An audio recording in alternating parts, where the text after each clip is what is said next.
Yang baru bisa saya katakan itu tadi Habib Rizik sudah tes apa namanya ini? Tes apa ini namanya? Antigen. Ini hasil semalam ya, ini tes semalam. Ya, tes semalam hasilnya beliau 1 garis itu berarti negatif ya. Kasus diperiksanya Habib ini jangan sampai mengalihkan isu pembunuhan 6 orang Laskar FPI. Itu pesan dari Habib. Itu dulu ya. Terima kasih.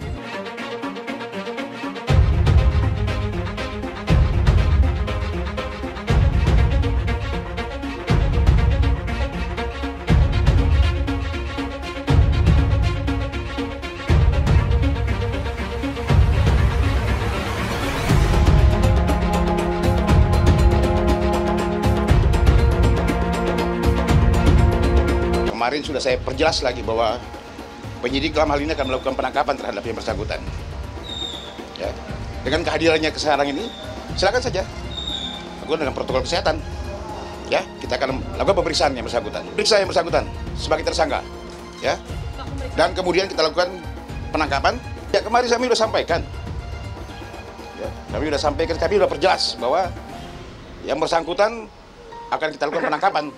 Tapi kalau mau hadir, silakan hadir sini. Kita akan proses. Rekan-rekan sudah tahu yang bersangkutan pernah dipanggil sebagai saksi tidak datang.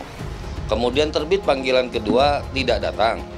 Kemudian tanpa ada keterangan yang bersangkutan sebagai saksi pun perkara ini sudah terang benderang untuk menentukan tersangkanya. Makanya kita nggak usah capek-capek harus mendatangkan yang bersangkutan sebagai saksi, tetapkan dulu saja sebagai tersangka. Kemudian perlakuannya selebihnya adalah perlakuan sebagai tersangka. Lihat setelah pemeriksaan. Oke. Nanti insya Allah secara berkala pengacara akan menemui wartawan untuk memberitakan perkembangan. Oke. Kemarin yang 2 kali pemanggilan kemana Habib? Kenapa? Kemarin Saya selalu ada di pesantren agrokultural Markas Syariat. Saya tidak pernah kemana-mana. Nah, Ustaz Mahir udah masuk, Ustaz Wisnur masuk, nampakku kau tak lama lagi gitu. Tak takut saya, paling pantang saya diancam-ancam. Belum kenal kan sama. Bahwa saya tidak pernah lari, apalagi sembunyi. Yang kedua, saya juga tidak pernah mangkir dari panggilan Polda Metro Jaya. Tiba-tiba Polda Metro Jaya mengumumkan saya sebagai tersangka. Ya tentunya saya, para pengacara semua terkejut karena 2 panggilan sebelumnya itu saya masih berstatus sebagai saksi dan itu pun belum sempat diperiksa. Nah, kita katakan melalui pengacara, kami bukan orang-orang yang suka ingkar janji. Di pagi hari saya bersama pengacara akan datang ke Polda Metro Jaya. Minta kepada Polda Metro Jaya tidak perlu untuk mengerahkan kekuatan secara berlebihan. Bahkan menurut saya tidak perlu ada penjemputan, tidak perlu ada pengerahan pasukan. Serahkan senjata. Baik, kita akan bawa senjata, kita serahin. Kita serahkan sebagian senjata kita. Kita simpan sebagian yang lain untuk jaga-jaga, sudah. Kira-kira jelas tidak? Nggak bisa, saudara. Kami tidak akan biarkan mereka tidur tenang. Tapi mereka lari ke lubang semut. Terhadap para tersangka, penyidik Polda Metro Jaya akan melakukan penangkapan. Siapa yang membunuh orang beriman, maka balasannya adalah neraka jahanam. Membunuh orang beriman memang balasannya neraka, tapi mengirim teroris ketemu 72 bidadari di sorga, itu adalah tugas aparat. Bravo aparat, tumpas habis terorisme. Wah, dia ngomong, Habib, musuh punya pistol, kita nggak punya. Kadang-kadang intelnya SD nggak lulus sih. Betul? Betul? Kalaupun mati, cuma 6 orang yang mati. Sisanya 1000 yang punya pistol habisin. Maka saya berharap Pak Kapolda tidak usah ragu-ragu menumpas mereka. Kita tantang mereka untuk perang melawan kita. Kau pakai parang, kita pakai parang. Kau pakai bedil, kita pakai bedil. Kau pakai granat, kita pakai granat. Kau pakai amunisi, kami juga punya amunisi. 7 hari, 7 malam, pecah perang. Ya betul, itu rekaman suara dan itu membuktikan, justru membuktikan rombongan pengacau itu yang akan menyalip dan memporak-porandakan serta melakukan inisiatif untuk menyalip dari rombongan Habib Rizik dan pengawalnya.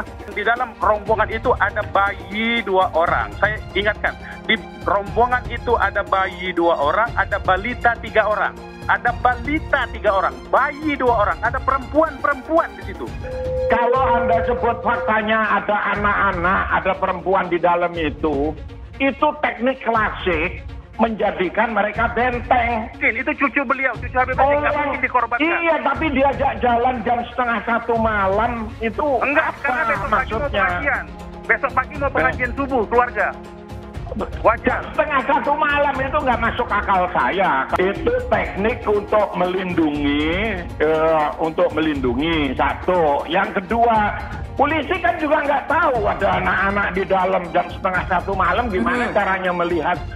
Artinya apa? Kalau Anda bilang ini innocent bystander, itu bullshit, itu nggak ada. Tidak mau diajak revolusi akhlak, sudah saatnya umat akan melakukan jihad untuk kembali memerdekakan Indonesia, sudah. Takbir, takbir, takbir, siap revolusi. Sekarang ini ada upaya di mana-mana supaya bagaimana umat Islam tidak lagi mempelajari ayat-ayat jihad. Bahkan mereka katakan ayat-ayat jihad itu tak lebih merupakan ayat provokasi. Jihad bukan teroris, terorisme bukan jihad. Ada satu jenderal bicara di televisi, ditanya apa sih ciri teroris? Apa dia jawab? Ya, ciri teroris itu yang menerapkan syariat Islam. Astagfirullahaladzim. Maka saksikanlah, hei dunia, hei jin dan manusia, saya adalah termasuk golongan terorisme. Habib Rizik, napa? Yang terhormat Gus Dur yang selalu menyebut saya teroris lokal. Gus Dur itu buta mata juga buta hati. Gus Dur menyatakan bahwa FPI harus bubar. Tapi alhamdulillah dengan pertolongan Allah, 4 bulan kemudian bukan FPI yang bubar, tapi Gus Dur yang bubar, jatuh dari kekuasaannya. Ya Habib, kita jadi kalau jadi presiden aja nggak bisa bubarkan FPI, bagaimana sekarang mau bubarkan FPI? Boleh nggak Habib menghina orang lain? Nggak boleh. Masa punya darah Rasulullah kok menghina orang, kan nggak pantas. Solusi akhlak. Sementara penyampainya ini akhlaknya tidak bagus. Saya meyakini kalau kemudian polisi melakukan itu tentunya mempunyai bukti yang bisa dipertanggungjawabkan. Selama itu dilakukan, saya pikir bukan kriminalisasi ulama. Hari ini orang menafsirkan Al-Quran sesuai dengan kepentingan masing-masing. Bahkan lebih celaka lagi adalah kepentingan politik masing-masing. Jadi kalau ada ulama yang ngomongnya kasar, ulama bukan itu, bukan ulama. Negara tidak boleh kalah dengan premanisme. Tidak ada kriminalisasi ulama, tidak ada. Yang dikriminalisasi adalah mereka-mereka yang memiliki kesalahan. Presiden tidak minta maaf, menteri tidak minta maaf, kami akan ajak umat Islam rame-rame turun, kita demo kepung istana presiden supaya tidak kurang ajar. Takbir. Presiden goblok, udah menteri agamanya saudara sesat, kurang ajar, korinya dajjal, istananya menjadi istana iblis. Kalau saya ajak turun kepung istana, siap tidak? Siap tidak? Takbir. Kalau ikut Pancasila Bung Karno, sila ketuhanan dipantat saudara. Video azan cuman hayya 'alal shalah diganti hayya 'alal jihad. Jadi nanti yang jawab Allahu Akbar ataupun hayya 'alal jihad juga. Anda tunggu sekarang Bang Riz. Hayya 'alal jihad. Hayya 'alal jihad. Seumur hidup saya belum pernah lihat ada orang adzan kok kayak gitu. Adzan kok seruan untuk sholat diganti seruan untuk jihad. Nah, ini sesuatu yang sangat bertentangan ya dengan ajaran Nabi Muhammad SAW. Kalau ada sesuatu ya selesaikan sesegera mungkin. Jangan dia ditunggu sampai meningkat-meningkat. Tadi kan ditunggu sampai meningkat-meningkat. Sebenarnya dari dia datang pun sudah ada pelanggaran kan. Dari awal itu sudah seperti itu. Baliho juga sesegera mungkin turun dengan Tidak ada sedikit pun niat untuk melakukan tindakan-tindakan di luar konstitusi. Tidak ada imajinasi untuk melakukan pemberontakan apalagi. Kenapa Habib Rizik dijadikan musuh? Copot segera Pangdam Jaya.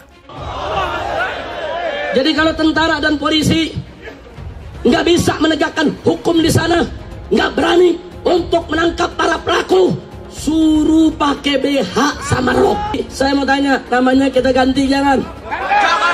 Jadi apa? Jadi apa? Teriak yang serempak, lebih keras, lebih kompak. Jokowi kita ganti namanya menjadi Jokodok, sudah. Setuju? Siap turunkan Jokodok. Siap turunkan Jokodok. Siap lengserkan Jokodok. Takbir. Siap turunkan Jokodok. Apa pantas odok mendok di istana? Siap keluarkan dari istana. Siap lengserkan. Takbir. Siap serbu istana. Siap serbu istana. Siap ambil alih kekuasaan. Takbir. Kalau besok terjadi lagi peristiwa penyerangan terhadap umat Islam, saya minta kepada umat Islam tidak usah nunggu pemerintah, bunuh semua pendeta yang terlibat, saudara. Takbir. Berani bunuh pendeta-pendeta radikal, berani habisi Kristen radikal. Takbir. Berani tegak dan berani pelanggaran itu ditindak sesegera mungkin. Dalam waktu kurang dari 24 jam, Pemprov DKI menegakkan aturan. Artinya yang melanggar ya harus ditindak. Itulah yang kita lakukan. Kalau ada satu gambar binatang, terus ditulis Habib Rizik, berarti itu menghina saya sebagai binatang. Walaupun itu gambar bukan gambar saya, saudara. Itu penghinaan kepada Nabi alaihi salatu wassalam. Boleh kita menghina Yesus mereka, apa boleh kita menghina Tuhan mereka? Yang menghina Nabi, menghina Islam, menghina ulama, proses, betul. Kalau tidak diproses, jangan salahkan umat Islam kalau besok kepalanya ditemukan di jalanan, saudara. Takbir. Takbir. Siap bela Nabi. Siap bela Nabi, siap mati untuk Rasulullah. Takbir. Kita doakan Habib Rizik, Allah Ta'ala panjangkan umurnya, jadi pemimpin insya Allah di Indonesia. Yang kedua, Allah pendekkan umur Megawati Jokowi. Al-Fatihah. Ada lonte hina Habib. Lonte ikut-ikutan ngomong,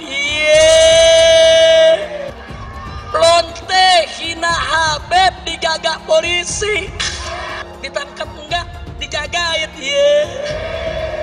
jangan-jangan minta jatah kali.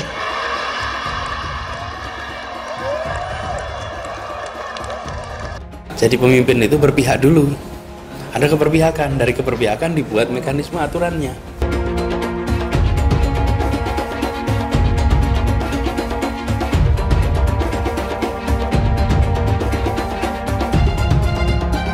Maka konsekuensinya kita bisa menyaksikan lonjakan kasus seakan kita kembali ke bulan-bulan sebelumnya. Dan bila itu sampai terjadi, maka Pemprov DKI Jakarta, gugus tugas DKI Jakarta tidak akan ragu, tidak menunda untuk menggunakan kewenangannya menghentikan kegiatan sosial ekonomi di masa transisi ini. Rakyat kecil yang nggak patuh protokol kesehatan didenda. Giliran ada yang bikin kerumunan, ribuan orang berkali-kali dibiarkan. Ada yang dari luar, gubernurnya malah sowan. Kenapa takut? Padahal tegas itu yang dirindukan kami, rakyat Indonesia. Gubernur goblok. Berpotensi besar untuk melarikan diri. Itu yang nggak boleh kita lupa tuh. Untuk segera ditahan. Karena sudah berulang kali selalu mengulang-ulangi penodaan agama, ditambah berpotensi untuk melarikan diri. Pancasila Soekarno, ketuhanan ada di pantai. Anak Tuhan dari mana? Kalau Yesus anak Tuhan, bidangnya siapa? Besok di seluruh wilayah Indonesia akan katakan Padahal dia minoritas. Dia mulai.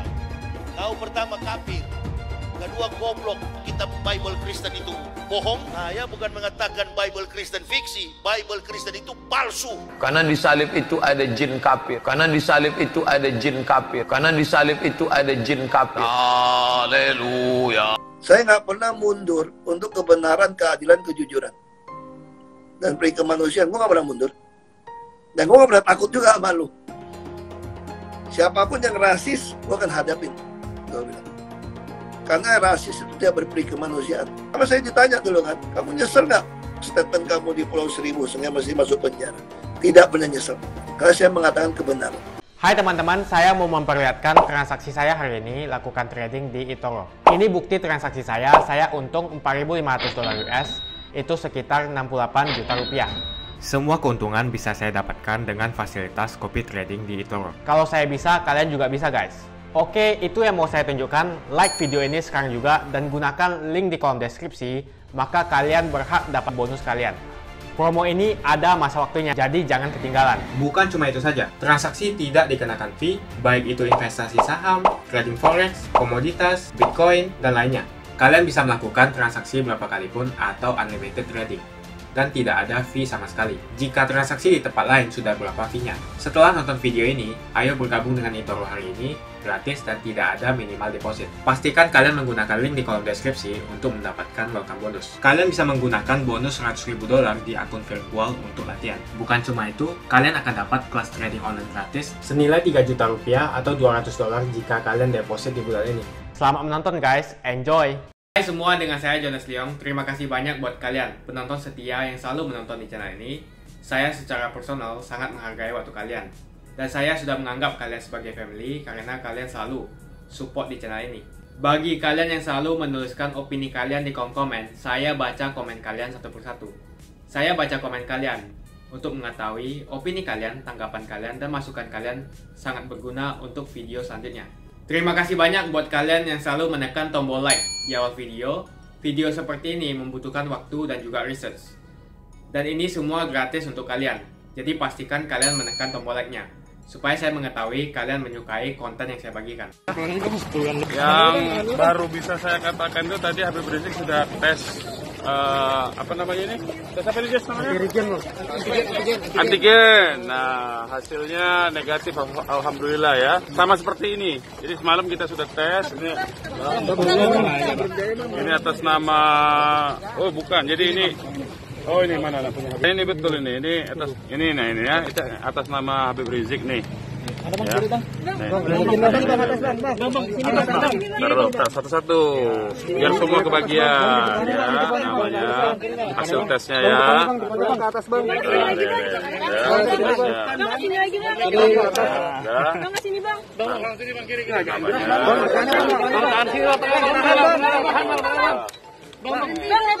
Ini hasil semalam ya, ini tes semalam ya, tes semalam hasilnya beliau satu garis itu berarti negatif ya. Jadi isu-isu selama ini kita buktikan. Nah, tadi dites oleh pihak Polda, hasilnya sama persis seperti ini. Jadi untuk isu COVID sudah tidak ada ya, clear bersih ya. Nah kemudian tadi proses pemeriksaannya beliau baru di proses tahap awal, belum masuk ke substansi pemeriksaan dengan pasal yang dituduhkan belum, ya. Baru tahap awal, baru tentang identitas, baru tentang domisili di mana, begitu ya. Kira-kira baru gitu, itu yang baru bisa saya sampaikan ya. Dan kemudian Habib berpesan nih ya, Habib pesan kasus diperiksanya Habib ini jangan sampai mengalihkan isu pembunuhan 6 orang Laskar FPI. Itu pesan dari Habib. Itu dulu ya. Terima kasih. Ya, itu dulu. Ada rencana pelaporan? Nanti, pokoknya isunya itu supaya tidak dilupakan. Kira-kira begitu aja. Supaya tetap diurus gitu. Karena 6 orang itu adalah kasus dugaan pelanggaran HAM berat, maka tentu saja leading sektornya itu ada di Komnas HAM. Dan kita minta Komnas HAM untuk melakukan proses pendalaman dari yang dilakukan oleh Komnas sekarang ini, yaitu dari sekedar pemantauan ditingkatkan menjadi penyelidikan, ya, gitu ya. Sementara ya, sementara itu dulu. Nanti soal itu belum tahu ya. Ya belum tahu nanti kita ini. Karena baru awal proses ini ya. Nanti belum ditanya macam-macam, Bang. Baru identitas dan baru ini aja ya. Baru identitas aja, Bang. Iya, identitas, domisili, segala macam ya. Gimana? Kan jadwal panggilan hari ini tidak ada. Ya. Kami tetap berkomitmen bahwa sejak kemarin sudah sampaikan panggilan pertama yang bersangkutan tidak hadir, yang kedua juga tidak hadir. Kemarin sudah saya perjelas lagi bahwa penyidik dalam hal ini akan melakukan penangkapan terhadap yang bersangkutan. Ya. Dengan kehadirannya sekarang ini, silakan saja. Tidak usah membawa pengacara, tidak usah membawa massa, cukup dampingi pengacara saja. Ya, dengan beberapa orang tertentu saja silakan. Tetap kita akan laksanakan, kalau memang masuk ke sini kita lakukan dengan protokol kesehatan. Ya, kita akan lakukan pemeriksaan yang bersangkutan. Periksa yang bersangkutan sebagai tersangka. Ya. Dan kemudian kita lakukan penangkapan. Ya, kemarin kami sudah sampaikan. Ya, kami sudah perjelas bahwa yang bersangkutan akan kita lakukan penangkapan. Tapi kalau mau hadir silakan hadir sini. Kita akan proses sesuai hukum, kita akan lakukan pemeriksaan sebagai tersangka yang bersangkutan dan akan kita keluarkan surat perintah penangkapan. Karena ada penerapan pasal 160 itu, Bang ya? Ya. Yang bersangkutan sebagai tersangka. Tadi udah dijelasin sama Pak Kabid Humas tentang alasan penahanan dan lain sebagainya, itu nanti. Rekan-rekan sudah tahu yang bersangkutan pernah dipanggil sebagai saksi tidak datang. Kemudian terbit panggilan kedua tidak datang. Kemudian tanpa ada keterangan yang bersangkutan sebagai saksi pun perkara ini sudah terang benderang untuk menentukan tersangkanya. Makanya kita nggak usah capek-capek harus mendatangkan yang bersangkutan sebagai saksi, tetapkan dulu saja sebagai tersangka. Kemudian perlakuannya selebihnya adalah perlakuan sebagai tersangka. Kemudian seperti pernyataan yang sudah rekan-rekan ketahui akan dilakukan upaya paksa berupa penangkapan. Tetapi yang bersangkutan mau datang hari ini kita menyambut baik. Apalagi nggak ada masa, kita pemeriksaan bisa berjalan dengan lancar, dengan nyaman dan lain sebagainya. Pemeriksaan sebagai tersangka hari ini seperti yang tadi disampaikan oleh Pak Kabid Humas. Cukup? Yang penting sekarang ini saya ada pemeriksaan terkait kerumunan. Iya, ini kerumunan semua, nanti diperiksa kamu semua. Ada lagi pertanyaan? Ya. Ada keberatan dari pasal yang dikenakan nggak, Habib? Kenapa? Pasal yang nanti kita lihat setelah pemeriksaan. Nanti insya Allah secara berkala pengacara akan menemui wartawan untuk memberitakan perkembangan. Oke? Kemarin yang 2 kali pemanggilan kemana, Habib? Kenapa? Kemarin saya selalu ada di pesantren agrokultural Markas Syariat. Saya tidak pernah kemana-mana. Itu tempat tinggal saya. Sekali-sekali saya turun ke Petamburan, sekali-sekali saya turun ke Sentul untuk menengok anak dan cucu. Saya pikir cukup supaya proses pemeriksaan biar lebih cepat. Ya. Oke, terima kasih. Berkaitan dengan status saya sebagai tersangka di Polda Metro Jaya. Nah, yang ingin saya sampaikan di sini adalah pertama, bahwa saya tidak pernah lari apalagi sembunyi. Karena selama ini pada proses pemulihan, saya lebih banyak duduk di Pondok Pesantren Alam Agrokultural Markas Syariat Megamendung. Karena di pesantren ini udaranya sangat asri, segar, jadi untuk pemulihan luar biasa bagusnya. Sekali-sekali saya turun ke Petamburan, saya turun ke Sentul untuk menengok anak dan cucu. Yang kedua, saya juga tidak pernah mangkir dari panggilan Polda Metro Jaya. Nah, kenapa saya katakan saya tidak pernah mangkir? Pada panggilan yang pertama, yaitu ketika itu saya tidak bisa memenuhi panggilan, saya kirim pengacara.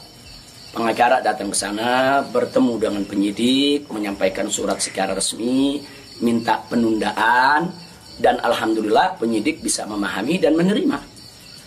Akhirnya sepakat bahwa saya diundurkan untuk panggilan yang kedua. Nah, untuk itu saya apresiasi, saya hargai sikap penyidik yang sangat kooperatif, sangat baik. Terima kasih.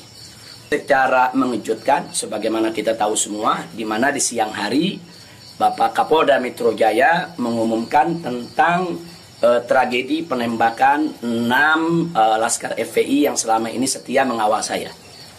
Tentu ini satu peristiwa sebetulnya tidak ada sangkut paut dengan soal panggilan saya. Maka itu pada pagi hari itu saya tetap kirim pengacara, saya tetap mengurus urusan panggilan, karena memang kita tidak pernah sangka kalau penembakan itu berkaitan dengan Polda Metro. Karena saat itu kami masih mengira kalau itu adalah orang tak dikenal. Tiba-tiba Polda Metro Jaya mengumumkan saya sebagai tersangka. Ya tentunya saya, para pengacara semua terkejut karena 2 panggilan sebelumnya itu saya masih berstatus sebagai saksi. Dan itu pun belum sempat diperiksa. Rencana pemeriksaan tanggal 14 Desember, itu hari Senin yang akan datang ini. Nah, tapi karena memang pengumumannya begitu mengejutkan, pada hari Kamis tersebut saya sebagai tersangka, kemudian mendengar itu tidak benar kalau ada mengabarkan saya sembunyi, saya lari, tidak benar. Saya tetap berada di markas syariat Megamendung. Nah, kita katakan melalui pengacara, kami bukan orang-orang yang suka ingkar janji, bukan orang-orang yang suka mengingkari komitmen yang ada. Tapi karena memang Polda Metro Jaya meminta lebih cepat, lebih baik menurut beliau, saya terima. Nah, karena itu pada malam ini saya umumkan untuk seluruh, yaitu anak bangsa, insya Allah di pagi hari saya bersama pengacara akan datang ke Polda Metro Jaya, insya Allah. Nah, jadi saya mau menunjukkan bahwa kita tetap punya komitmen untuk menjadi warga negara yang baik, untuk patuh hukum, untuk ikut melaksanakan daripada prosedur hukum yang ada. Nah, jadi tidak benar kalau saya lari, saya sembunyi, atau saya mangkir. Nah, itu yang ingin saya sampaikan. Nah, selanjutnya saya ingin menyampaikan kepada Polda Metro Jaya agar tidak terjadi kerumunan, agar tidak mengambil perhatian daripada masyarakat, agar juga tidak ada pihak ketiga yang memanfaatkan yaitu momentum soal penjemputan saya ini sehingga bisa menimbulkan kegaduhan. Maka itu saya minta kepada Polda Metro Jaya tidak perlu untuk mengerahkan kekuatan secara berlebihan. Bahkan menurut saya tidak perlu ada penjemputan, tidak perlu ada pengerahan pasukan. Itu hanya akan mengeluarkan biaya yang banyak, kemudian ditambah lagi juga menguras tenaga. Nah, ya yang berikutnya yang tidak saya lupakan kepada seluruh umat Islam. Kepada seluruh umat Islam, saya minta juga tidak membuat kerumunan. Nah, jadi jangan sampai mengganggu daripada proses hukum ini. Sabar, tenang, ikuti proses hukum ini dengan baik, sesuai dengan aturan yang ada. Banyak-banyak berdoa. Nah, mudah-mudahan semua berjalan dengan baik. Insya Allah Allah memberikan keamanan, keselamatan, kemenangan, dan lain sebagainya. Jadi wah, dia ngomong, Habib, musuh punya pistol, kita nggak punya. Kadang-kadang intelnya SD nggak lulus sih. Bisa menegakkan hukum di sana, nggak berani untuk menangkap para pelaku, suruh pakai BH sama rok. Besok tentara dan polisi yang kalau anak Tuhan dari mana? Kalau Yesus anak Tuhan, bidangnya siapa? Besok di seluruh wilayah Indonesia kami katakan dan orang-orang Bali di berbagai wilayah kami kumpulkan, kami pulangkan ke Bali. Pancasila Soekarno, ketuhanan ada di pantat. Presiden goblok. Udah menteri agamanya saudara sesat, kurang ajar, korinya dajjal, istananya menjadi istana iblis. Hai teman-teman, kalian sudah membuka akun untuk melakukan investasi atau trading? Jika belum, membuka rekening di Toro gratis loh. Bahkan cuma butuh 5 menit saja. Cepat dan simple. Dan semua bisa dilakukan secara online. Sampai saat ini ketika kita mau melakukan investasi saham atau trading forex, kita masih menggunakan cara yang kuno. Seperti kita menelpon banker atau broker yang melakukan atau mengeksekusi transaksi kita. Tapi apakah kalian tahu di Toro kita membeli saham atau forex, kita cuma login, lalu memilih apa yang kita mau, lalu masukin angka berapa banyak yang ingin kita beli, lalu tinggal klik. Sesimpel itu. Sampai saat ini kita bingung mau investasi saham luar negeri, trading forex, komoditas, dan cryptocurrency di mana tepatnya. Kita bisa transaksi semua trading ini di eToro. eToro merupakan one-stop shopping. Sampai saat ini kita membayar fee di setiap transaksi kepada banker atau broker. Setiap kita melakukan transaksi jual beli, biasanya kita dipotong fee oleh platform kita. Kalau dalam 1 bulan kalian melakukan transaksi 1 kali, mungkin tidak terasa. Coba kalian melakukan trading sebanyak 100 kali. Sudah berapa fee-nya? Misalnya kalian membeli saham Google dengan fee per transaksi $10. Jika kalian membeli saham Google 10 kali, maka fee transaksi sudah $100. Belum lagi kita akan dikenakan fee ketika kita menjual saham itu. Itulah sebabnya saya memilih eToro, karena tidak ada fee sama sekali. Saya ulangi, di eToro tidak ada fee sama sekali ketika kalian melakukan transaksi. Dan yang kedua, kalian bisa melakukan unlimited trading atau trading sebanyak apapun. Ya, kalian bisa melakukan trading 10 kali, 100 kali, 1000 kali dalam sehari tanpa dikenakan fee. Jadi berapa banyak uang yang kita hemat dari fee saja. Sampai saat ini ketika uang dana kita dikelola oleh manajer keuangan, terkadang kita tidak diberitahu ketika akan melakukan transaksi. Bahkan investasi kita dipotong biaya. Dan kita dibikin bingung karena kurangnya transparansi. Kita juga bingung memilih investasi manajer yang bagus untuk mengelola investasi kita. Alhasil, investasi kita bukannya untung malah rugi. Bahkan yang lebih ekstrim, kita tertipu oleh manajer investasi yang ilegal. Tapi apakah kalian tahu di eToro ada fasilitas yang namanya copy trade, di mana kita bisa menduplikasikan investasi atau trading yang dilakukan oleh trader profesional. Semua data terbuka dan transparan dan kita bisa melihat performance sampai 10 tahun yang lalu. Dengan fasilitas ini, kamu tidak usah lagi menelpon manajer keuangan kamu untuk melakukan trading. Atau pusing investasi kamu merugi dikelola oleh manajer keuangan. Di eToro, kita bisa memilih investor profesional yang sesuai dengan yang kita sukai. Dan di eToro banyak sekali profesional investor yang keuntungannya di atas 50%. Bulan ini saya profit 140%. Jika kalian ingin profit seperti saya, kalian tinggal menggunakan fasilitas copy trade. Jadi ketika saya profit, maka otomatis kalian akan mendapatkan profit.